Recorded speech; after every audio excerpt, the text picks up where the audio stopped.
Hello, my name is Dr Rowena Christiansen and I work at the University of Melbourne, and I'm delighted to be able to talk to you today about commercial spaceflight and take you through the yin and yang, the risks and the rewards. And as we can see from the yin and yang symbol on this page, you can't look at anything holistically without recognizing that there's always going to be tensions between things that are more positive and things which are more negative. And overall, these balance out to give us our whole picture. For all of us who've ever dreamt of becoming an astronaut, space tourism, or perhaps, as it's more appropriately referred to, commercial spaceflight, may represent the best opportunity for us ever to experience spaceflight. Space tourism sounds very glamorous and super cool, but we do need to be cognizant of safety concerns. Unlike the famed Wild West of yore, there is some tension between entrepreneurship and regulation, and potential exists for mass casualty incidents both in the air and on the ground at spaceports or elsewhere. And we have to think about the individual because there is a potential human cost, and we need to balance the desire to fly with the question of, should you fly? Are you fit to fly? So today I'm going to be talking about parabolic flights and suborbital and orbital commercial spaceflight opportunities and ideas. You may well have heard of parabolic flights, sometimes colloquially referred to as the vomit comet. These might be reasonably accessible from a financial point of view, as the cost is around €6,000 or $10,000 Australian. And for this, you get a 2.5-hour journey with a total of about 5 minutes of weightlessness. And this occurs in 20-second bursts. So as you see from this diagram here, the aeroplane goes up very steeply, and during this phase, you experience hypergravity of up to 1.8 G, and then it levels off and takes quite a steep dive. So the aeroplane and the people in it experience free fall conditions, and as a result of that free fall, the participants have a feeling of weightlessness. Unfortunately, the health risks, which include fatigue, trauma and motion sickness, are only experienced by around 10% of participants. The next thing that I'm going to talk to you about is high altitude ballooning, and I'm going to show you 3 examples of this. However, the principles are quite similar. We're talking about ginormous balloons with a capsule hanging underneath them. They're going to go to a gliding altitude of around 19 miles or 31 kilometers. You'll have an extended experience at that altitude, and the cost is probably going to be a lot less than flying on Virgin Galactic or Blue Origin. And for instance, for $75,000 US, people will be able to experience the blackness of space above and will even be able to view the Earth's curvature. However, it's important to sound a note of caution for something that sounds relatively benign. And aviation safety expert Sasha Antonov has warned there is a need to implement space medicine to potential candidates, and necessary training must take place to account for special circumstances in space and possible equipment malfunction. So I want to point out 2 things to you here.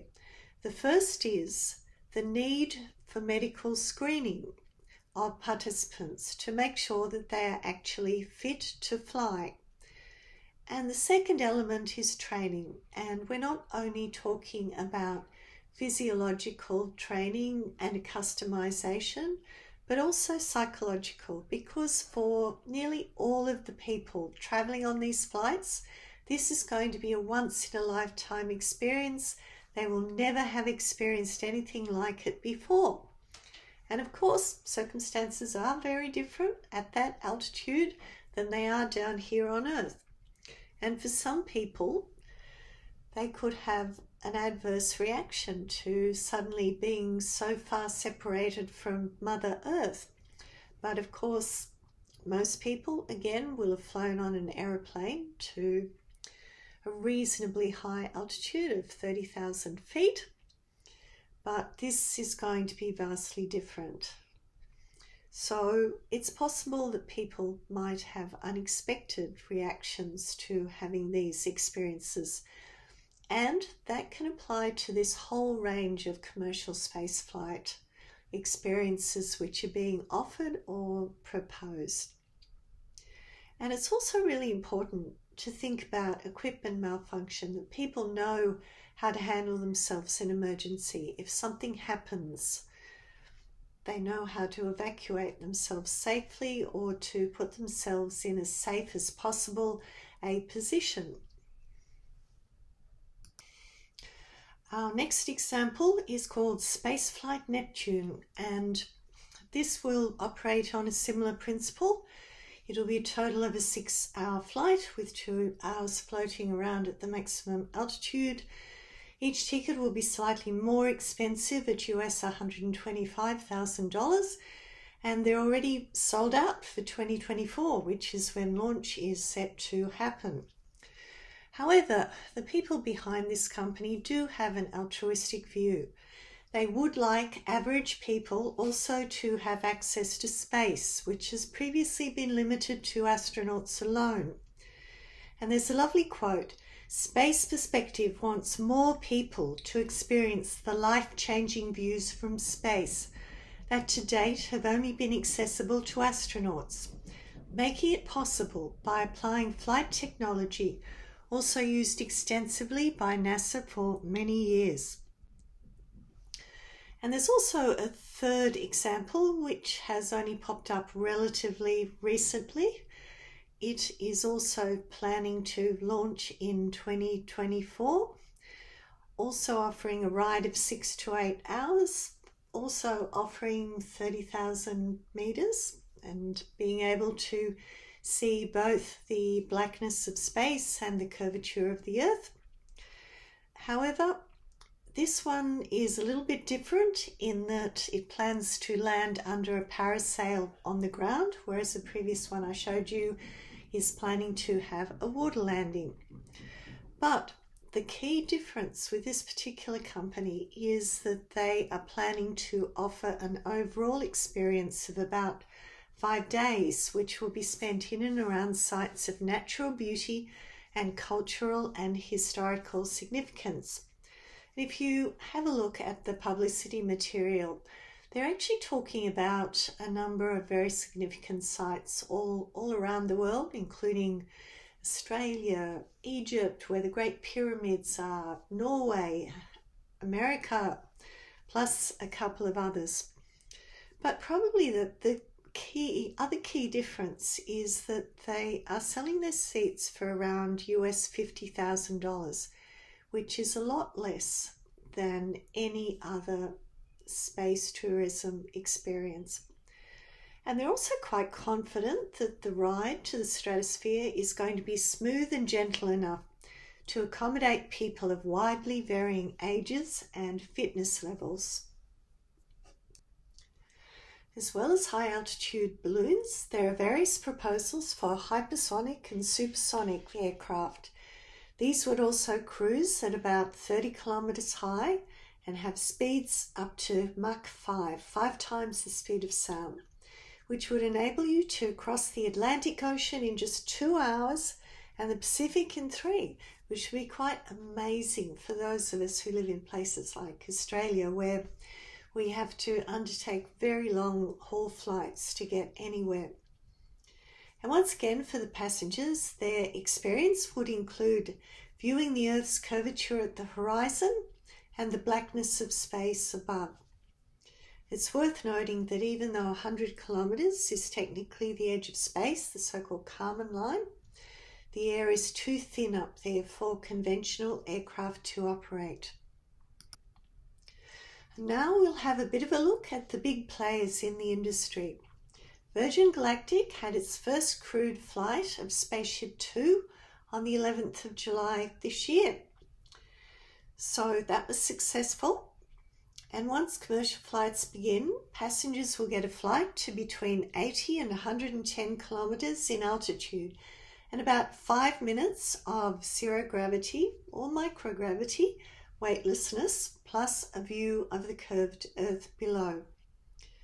The acceleration forces are not insignificant, about 3.5 g on ascent, and the flight plan involves a dynamic glide back to Earth, and from the safety point of view, there will be 2 pilots on board. It was reported in August that Virgin Galactic is going to resume sales and begin revenue flights in 2022, starting at US $450,000 a seat. And apparently consumers will get a choice of 3 options for space flights: a single seat, a multi-seat package, and a full flight buyout. And it'll also offer tickets to the people who've put down a deposit, and there's about 1,000 people on the waiting list. You can imagine that if it's just taking a few people at a time, how many flights it's going to take even to get through the backlog of people who've already indicated an interest. Now we'll move on to looking at Blue Origin. And on their website they have this graphic, the one on the left that says compare the New Shepard experience, that compares them with Virgin Galactic. And Blue Origin claims to have a number of advantages in that it definitely flies above the Kármán line, that it uses a rocket rather than an aeroplane, it has the biggest windows in space, it has an escape system, it has minimal impact on the ozone layer, which is indeed something which is attractive in the current climate emergency, and it has a stronger flight history. And the graphic on the right hand side shows the flight profile. So far Blue Origin has actually had 2 successful flights. Their capsule takes up to 6 people. Their rocket is reusable, but on the negative side there's no pilot on board. It's a total of a 10-minute flight with over 3 g of acceleration for 150 seconds and then a few minutes of weightlessness. It has a parachute landing in the desert as opposed to a gentle glide. And the cost of a seat, according to recent reporting, is US $28 million, so considerably more than what the quoted price for Virgin Galactic is at the moment. And on these 2 flights, so far they've had the youngest person and the oldest person ever to fly to the edge of space, including, of course, the legendary William Shatner, Captain Kirk of Star Trek fame. And this issue about the Kármán line is quite an interesting one, because the FAA actually has a guidance as to who is entitled to commercial space astronaut wings, and you need to have demonstrated flight beyond 50 miles or 80.5 kilometres above the surface of the Earth as a flight crew. However, there's a problem for somebody who's just a space tourist, because you need to be able to demonstrate activities during the flight that were essential to public safety or contributed to human spaceflight safety. Recently, we've also had the successful Inspiration 4 3-day orbital mission, which occurred in September. And something that was particularly remarkable about that mission is that we had the first person who had some kind of prosthesis to fly in space. Now, moving on to orbital flight, NASA has opened up the International Space Station to short-duration private astronaut missions of up to 30 days in duration. And the idea is that these missions will use one of the US spacecraft developed under NASA's Commercial Crew Program, such as SpaceX, for instance. It'll be up to the commercial entity developing each mission to determine the crew composition and ensure that private astronauts meet NASA's medical standards and the training and certification procedures for International Space Station crew members. So we have to assume that that is going to be more onerous than the requirements might be to fly on a Virgin Galactic or a Blue Origin flight. And according to reporting, NASA will charge about US $35,000 a night for each paying customer on top of the commercial charge for rocket flights and so on. There is already one mission slated, which has been organised by Axiom Space, and it's history's first private ISS crew. And this is slated to take place in January 2022, and there's been various publicity out about the training that these people have been undertaking. There's also an interesting story on the Russian side. Between 2001 and 2009, Russia had a program which allowed private people like Dennis Tito to fly into orbit and visit the International Space Station.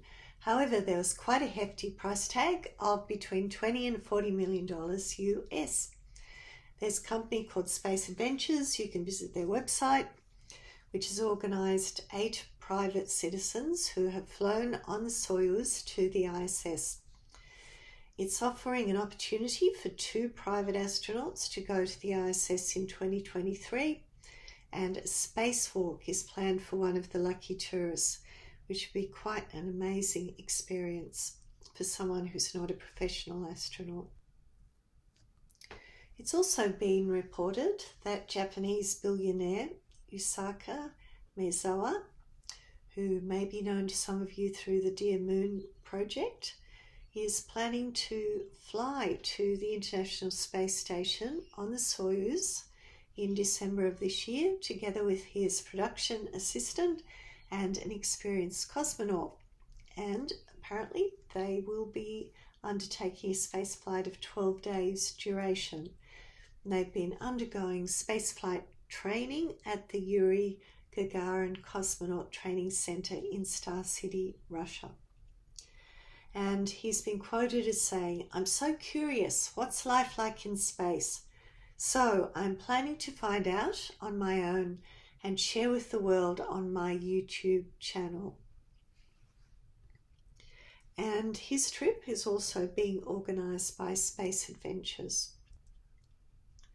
Something even more interesting is that very recently we had 3 people go to the International Space Station via the Soyuz to make a movie in space, which is apparently called The Challenge, and it involved a veteran cosmonaut, an actress and a film director who spent 12 days flying above Earth to make a feature-length production. They also had to undergo 3 months of rigorous training. And the plot involves a cosmonaut who suffers a cardiac arrest during a spacewalk, and although he survives, he'll require surgery to ensure that he can handle the Soyuz return to Earth. A female cardiac surgeon has to be sent to the ISS to perform the procedure, with only a few weeks to prepare for the trip. And hopefully that will come out with subtitles, so all of us who don't speak Russian will be able to enjoy it. But it's really a very interesting concept of this kind of activity occurring on the International Space Station. And previously there had been chatter about Tom Cruise making a movie in space on the International Space Station. So it sounds like the Russians might have won that particular space race. The International Space Station is not designed to last forever, so there are a number of proposals of private space stations which will be able to step into the breach and continue to be used for a combination of research and also commercial spaceflight / tourism activity.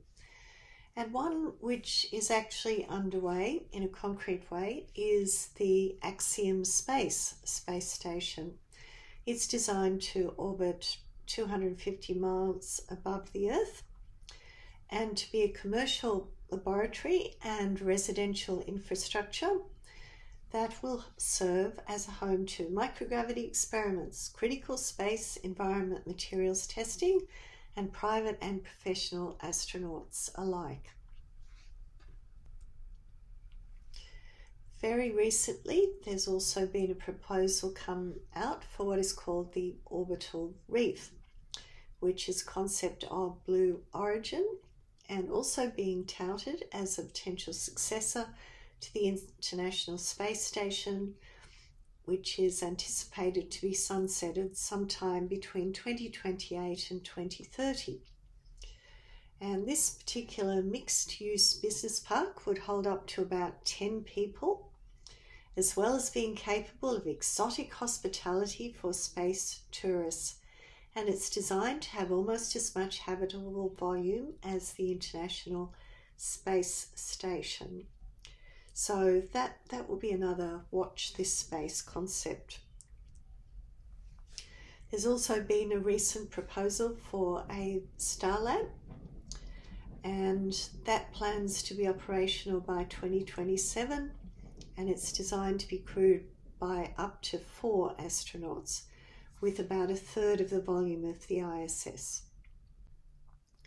China is also building its own space station, the Tiangong, because China and the USA are not currently permitted to have cooperation on space activities such as America has with other nations on the International Space Station.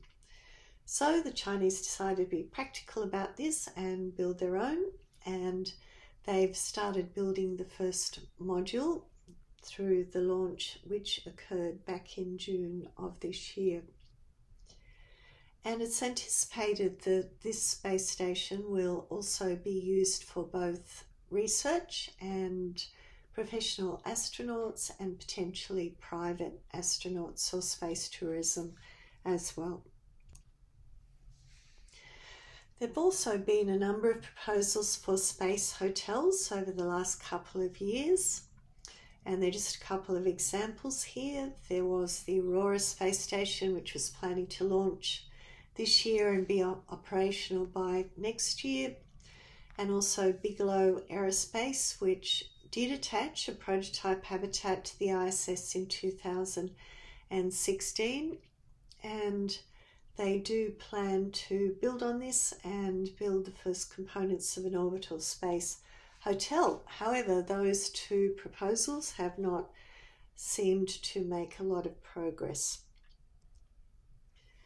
Also, more interestingly perhaps, there has been a proposal for a rotating space station similar to the absolutely iconic image from 2001, A Space Odyssey.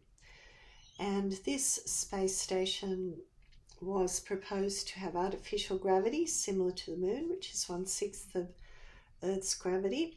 And there are just a few quite inspirational images there. However, this appears to have been overtaken and rebadged.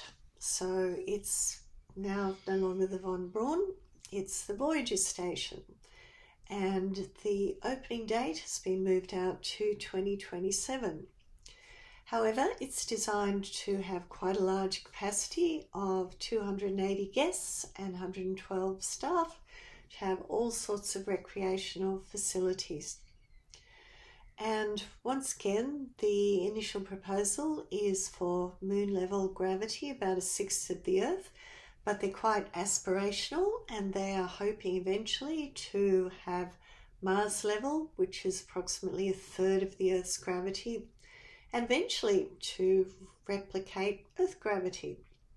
So there's a long way to go, and it's probably another example of watch this space. Now we're going to move on to looking at the more challenging side of commercial spaceflight. And I'd like to start with just prompting you to think about the tension which exists between our needs here on Earth and the research opportunities that commercial spaceflight can provide.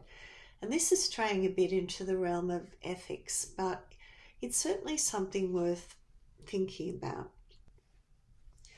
In October of this year, Prince William of the British royal family was highly critical of the billionaires who are focused on space tourism, saying they should instead be investing more time and money in saving the Earth. He said, "We need some of the world's greatest brains and minds fixed on trying to repair this planet, not trying to find the next place to go and live." And you can understand that comment in the context of the current climate emergency.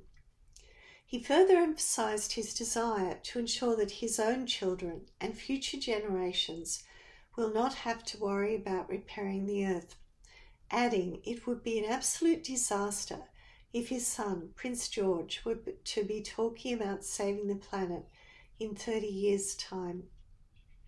And I have seen other commentary when you're thinking about all the cost and the time and effort that goes into space tourism, about all the problems here on Earth, the people who don't have clean running water, people who are living in poverty, people who are living in refugee camps. And so we have to be careful not to fall asleep at the wheel with our excitement about space tourism and turn our backs on all the incredibly challenging problems that we still face here on Earth. And I'm just going to quickly go through a few slides where we look at the flip side. We look at the ability of these suborbital flights to carry research and for research to be carried out on them. So Virgin Galactic has announced one partnership with the International Institute of Astronautical Sciences to conduct a dedicated research flight for experiments exploring new healthcare technologies. And also, really excitingly, TRISH, the Translational Research Institute for Space Health, SpaceX, and the Inspiration 4 mission have partnered to carry out a number of research projects. This included in-flight blood and saliva analysis, medical imaging using the Butterfly IQ ultrasound probe, which will literally fit into the palm of your hand, and looking at a number of parameters pre and post-flight. Really interesting, they used an Apple Watch to monitor and collect a wide range of data, including ECG, movement, sleep, heart rate and rhythm, blood oxygen saturation, camera noise and light intensity. Also conducted neurocognitive performance tests and looked at readaptation to gravity after spaceflight through sensory motor testing. And one of the most interesting things to come out of this is the development of a standard human subject research protocol for medical data, research data, environmental data, biosample collection, ingestion and release, a single subject consent form, compliance with US and international privacy laws, and the provision of data and biosamples to spaceflight providers, NASA and external investigators. And it would be spaceflight provider agnostic in that it would be applicable to any of the commercial spaceflight providers. And all of this information would be collected in what's going to be called the Hermes database, the Commercial Spaceflight Human Research Database Repository. Now we're going to spend a little bit of time looking at risks and thinking about preparing to avoid disaster and enhance safety. First off, we have to be aware of the potential for disaster. With any type of human exploration, and we've seen this throughout history, there are risks as we push boundaries, and there are inevitably mishaps and fatalities as a result. And space exploration is no exception. There have been a number of major disasters with tragic loss of life. And the 2014 Virgin Galactic Spaceship Two Enterprise prototype crash was the latest casualty. It's interesting to take a look at the US human spaceflight safety record. Fortunately, there's only been a small number of catastrophic failures or people who have been seriously injured or died. If we convert those to a percentage risk for orbital flights, it's 1.82%, for sub-orbital 0.95%, and overall 1.33%. And it's useful to put that into context by contrasting it with the odds of a typical American dying from a motor vehicle crash, which is 1 in 114 or 0.88%. And fortunately, air incidents are much, much rarer. And this latest figure was 0.01%. There's an increasing number of spaceports all around the world. And of course, the more spaceports you have, the more possibility that things are going to go wrong, whether that is a crewed launch or a non-crewed launch. Spaceports are going to be busy places. They'll employ a large number of people. There'll be a focused geographical area. And as well as the people who work there, it's quite likely that people will gather to watch launches and landings and to be the cheer squad for their loved ones taking a flight to the edge of space. And if you've seen any vision of when William Shatner and his crewmates came back recently on the Blue Origin flight, there was a huge crowd of people who gathered around. As is the case at airports, you're going to have large amounts of flammable fuels and other chemicals. And so there's an ongoing risk of mass casualty incidents resulting from the combination of rocketry, fuel, spacecraft, and mass gatherings. It's going to be very important to think about spaceport emergency management plans. Most spaceports will be in remote areas. In fact, they're probably going to have to be in remote areas that are far from major hospitals and trauma centres. And their location is probably going to be related to some degree to the risk that they represent. And spaceport medical directors will need emergency response plans, and that will need to include emergency management plans, and that should include the possibility of mass casualty incidents.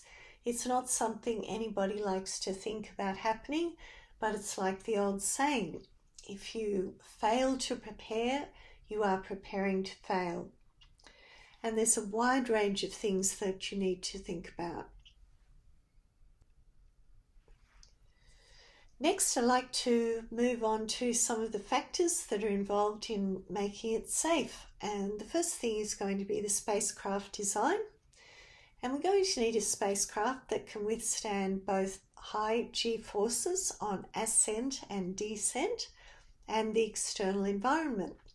Has to be able to launch, fly and land safely, and those are all dangerous phases of flight. It has to be able to protect the occupants from the environmental hazards outside, and they're going to be facing extreme high altitude, low barometric pressure, extreme cold and a virtual absence of oxygen. So all of that is fairly threatening to human life. And ideally, you're going to have highly trained space pilots who will get passengers there and back safely. But it's interesting to note that while Virgin Galactic has 2 pilots on board, which is a good degree of redundancy, there are no pilots on the Blue Origin missions.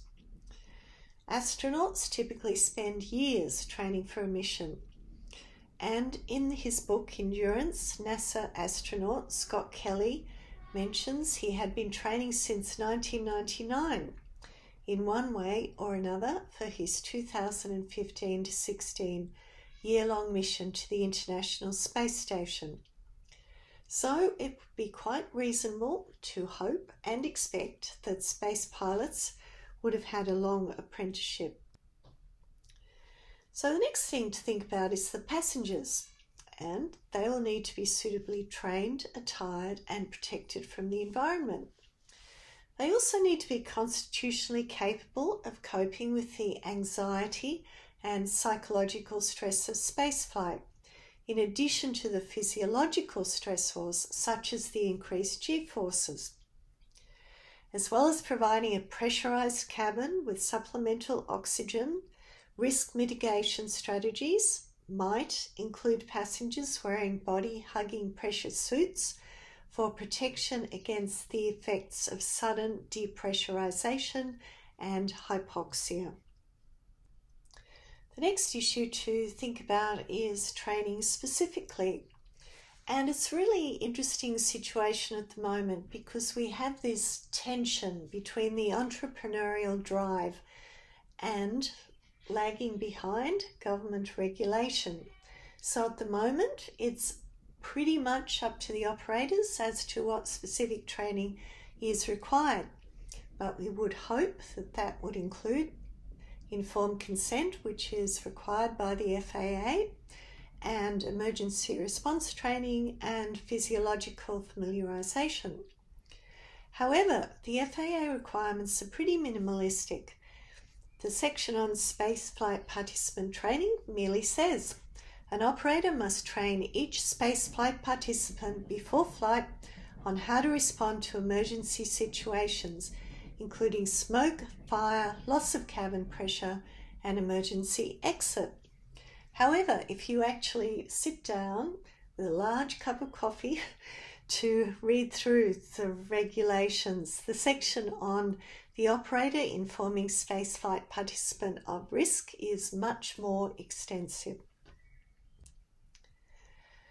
There isn't a great deal of information available about what training is actually being offered by the 2 main spaceflight providers at this moment in time. However, I was able to find on the Virgin Galactic website that they will be offering a 3-day pre-flight training program to ensure each spaceflight participant is mentally and physically prepared for microgravity and periods of high acceleration. And they will have aerospace medical experts on hand. Blue Origin was reported to have provided 14 hours of comprehensive training over 2 days and stressing the point to be compliant with FAA regulations. There was a Blue Origin trainer for each group and bonding with their crewmates at an astronaut village. And the training does sound quite reasonable in terms of knowing the vehicle, knowing how to deal with problems, knowing how to get out of the vehicle in a hurry. It sounds like they also had quite a good number of mission rehearsals and different scenarios, and they even had to take a final exam. And the reporting said that this included both a classroom and a simulator component, as well as time on the launch pad to be familiarised with the capsule, the facilities and the broader team. So that actually sounds like a really good start. As a private citizen, you can also undertake training at the NASTAR Center in the USA, and they offer a variety of spaceflight training programs, including sub-orbital and orbital participant training, and also suborbital and orbital refresher training, and in addition, advanced human spaceflight training. All of these courses are only 1 to 2 days, but they do include simulator and centrifuge training. And the advanced course also offers altitude chamber training. And the value of this is that you can simulate taking people to altitude, and you can also vary the amount of oxygen in the air. So you can expose people to relative degrees of hypoxia, and they can learn to recognize the symptoms of hypoxia and how to react to that in an emergency situation. But trainees do require an FAA Class 3 medical certificate or equivalent, and to be in good health and capable of taking part in all activities. And something I was personally excited to find out about is the Blue Abyss project, which will be opening in Cornwall in the UK, probably in 2023. And this is going to be a huge facility with a neutral buoyancy pool similar to the one that you might have seen in NASA and Soviet facilities. They'll also be offering parabolic flight, centrifuge training, hypo and hyperbaric chambers, microgravity simulation, together with on-site health professionals, the world's biggest 50-metre deep pool and environmental research centre. And the pool will be customisable to accommodate a range of diving, marine and space-related projects. So it's going to be very flexible, and I think, knowing a number of the people involved with it, it's going to be a very, very exciting project with a lot of potential. Now, you might remember that I mentioned earlier that it's not just all about the physiological side.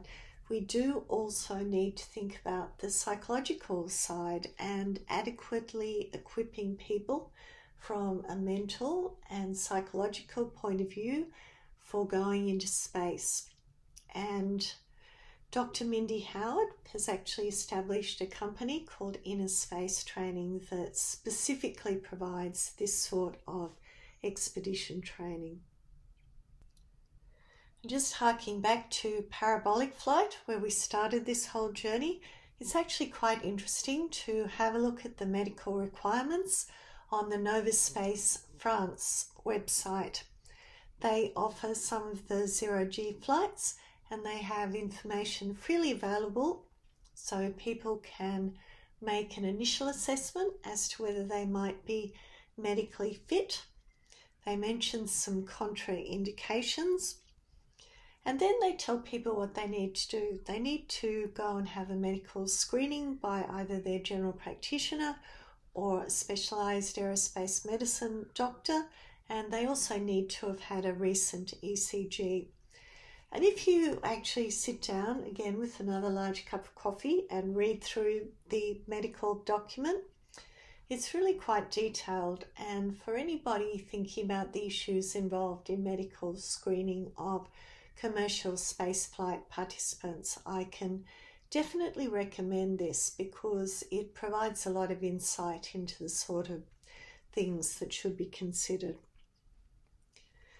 And this question of medical screening guidelines for commercial spaceflight participants has actually been under consideration for longer than you might think. The Aerospace Medical Association published some guidelines back in 2001 to 2, the FAA in 2006, and the International Academy of Aeronautics has had 2 tranches of this. And at the moment, from reading between the lines, requirements may vary between spaceflight providers, but as for the Air Zero-G parabolic flights, it's likely passengers will need to visit a doctor trained in aerospace medicine, or a GP who has good insight into the field of aerospace medicine for a pre-flight medical and an ECG, and to have a favourable assessment of their response to pre-flight training. Now, if you pick up your third large cup of coffee, it's good to have a read of the FAA guidelines, and these distinguish between the suborbital and orbital flights in terms of the basic minimum requirements that are set out. And if the suborbital G-load profile could exceed plus 3 GZ, then the orbital aerospace flight guidelines apply, and it's strongly arguable that this would apply to both Virgin Galactic and Blue Origin flights. So this requires a more comprehensive medical questionnaire, physical examination, laboratory testing, that this should only last for a period of 1 year, and an updated history and abbreviated examination is needed 2 weeks prior to flight to ensure no significant medical changes have occurred. And the FAA also provides a list of medical conditions which may contraindicate passenger participation in suborbital or orbital flights. It's good to know that people with pre-existing conditions will not necessarily be excluded, but they need to be able to handle themselves in an emergency. One wild card, of course, is there's no way of predicting who will develop space motion sickness, which could be nausea and or vomiting when exposed to microgravity. And this is due to the disorientation of the vestibular or balance systems in the inner ear when it loses all its familiar inputs. So this doesn't have to be a deal breaker. Quite a few astronauts suffer from space motion sickness, but you need to have a good management strategy because, as you can imagine, it could be hazardous for everyone in the cabin. There's still a lot of unknowns. Yes, there are. And to some extent, the jury is out until meaningful data on commercial spaceflight begins to be collected. And this is going to be part of the plus side that I talked about earlier, that there actually is going to be the potential for research to be carried out, not only biological experiments, but also on human subjects, as was well demonstrated by the Inspiration 4 mission. However, it's good to know that the results of 3 studies commissioned by the FAA to investigate the ability of laypersons to tolerate the stresses of simulated suborbital spaceflights have been very encouraging. They had study participants from 19 to 89 years with a large variety of common stable medical conditions, and they were able to tolerate the acceleration profiles in a centrifuge physiologically without difficulty.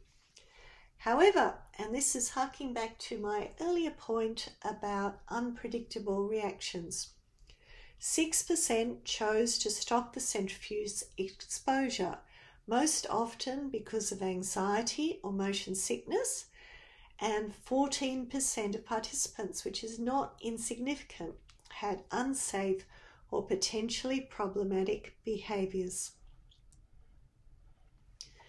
This is definitely an evolving area, and it will probably continue to evolve quite rapidly. There was a recent publication of a review on medical guidelines for suborbital commercial spaceflight, and they made a number of recommendations. That medical guidelines are needed as commercial suborbital flight becomes more accessible, that spaceflight participants should be risk stratified and mitigated prior to flight, that training programs can mitigate risk for spaceflight participants, that medical emergencies will occur in flight and basic in-flight care is recommended, and in-flight biomonitoring can address gaps in our knowledge of suborbital physiology. So, in conclusion, ongoing dialogue is needed regarding medical screening and training guidelines for commercial spaceflight participants, and this is likely to be informed by experience and data collection. And interestingly, the Aerospace Medical Association has recently established a new committee on commercial spaceflight, so it's definitely going to be a watch this area closely from that point of view. We need to recognise that there is a potential for disaster, and the burden of the risk of unexpected deaths or adverse medical events during commercial spaceflight falls on individuals and their loved ones, with potential commercial fallout. For instance, if somebody dies during a Virgin Galactic flight or a Blue Origin flight. And there will be a permanent risk, a risk that's never going to go away completely, of spacecraft and or spaceport disasters. So robust risk mitigation and response strategies will be required.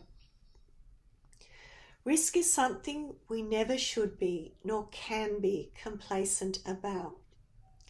To quote the Spanish philosopher George Santayana, those who cannot remember the past are condemned to repeat it. Thank you very much for your attention.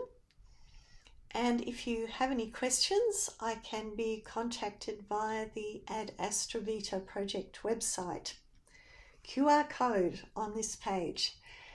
And I'd also like to recommend the Ad Astra Vita project website to you as a very comprehensive portal for resources on space medicine, space health, and medicine in extreme environments. On the last couple of slides, for anybody who wants to look at it in more detail, I have the references and image credits.